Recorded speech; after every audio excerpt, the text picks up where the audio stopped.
midst of fighting a pandemic and dealing with U.S. sanctions, Iran has launched a military satellite to showcase its technological advancement. On the 22nd of April, the 41st anniversary of the founding of Iran's Islamic Revolutionary Guard Corps, IRG, the IRG successfully launched a military satellite into space and simultaneously successfully launched us all into the latest chapter in the saga of the US-Iran battle. The Iranian Space Agency, ISA, is normally the body responsible for Iran's space program, but the successful launch of the Noor satellite marks the first successful attempt by a branch of the Iranian military. By making such a move, and by sidelining the civilian space agency, the IRG is trying to show the United States that its maximum pressure campaign to force Iran back to the negotiating table to wrangle out a new deal will not work.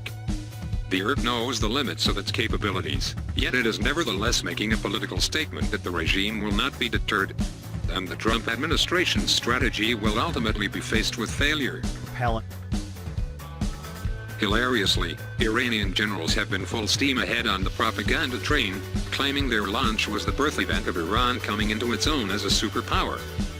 Speaking to state media, General Amir Ali Hajizadeh, the commander of the IRG's aerospace division, grandiosely stated that nobody will dare to threaten us or to even give us a threatening look. Playing up Iran's conventional military capabilities as being able to withstand the United States and other greater powers, nobody outside of Iranian propagandists takes such statements seriously.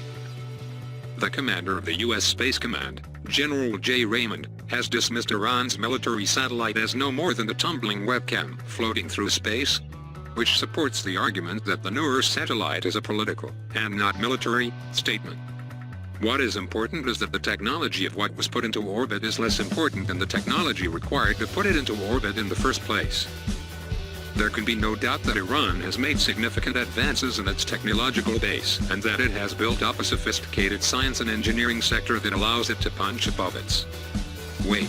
The technical know-how and the technological advancement required to put a satellite 425 kilometers into orbit has a lot of transferability to other fields, namely ballistic missiles armed with deadly payloads. International, not just U.S., sanctions possible. An international think tank, the International Institute for Strategic Studies, ICE, has warned that the second generation of IRG space launch vehicles could easily be modified to serve a dual function of doubling up as ballistic missiles capable of delivering munitions.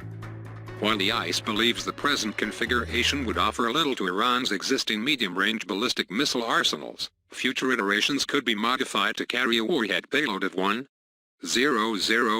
kilograms to a distance of 2,500 kilometers.